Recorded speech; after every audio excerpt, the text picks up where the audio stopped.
ప్రతి అమ్మాయి మనసులో ఎవరికీ చెప్పలేని కొన్ని మాటలు దాగుంటాయి.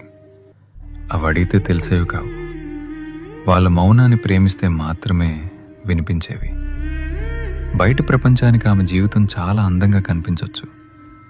అన్నీ ఉన్నాయి కదా, ఇంకేం కావాలి అని లోకం అనుకుంటుంది.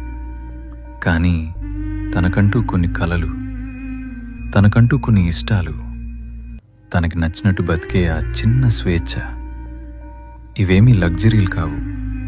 ఒక మనిషిగా తన కనీస అవసరాలు. ఆమె లోపల ఒక అనంతమైన ప్రపంచం ఉంది. తనని కేవలం ఒక బాధ్యతలా చూడకండి, గౌరవం ఇచ్చే ఒక వ్యక్తిగా చూడండి. ఒక్కటి గుర్తుంచుకోండి, పంజరం బంగారానిదైనా సరే అది స్వేచ్ఛనివ్వలేదు. ఆమెకు కావలసింది కేవలం రక్షణ ఇచ్చే నీడ కాదు, తన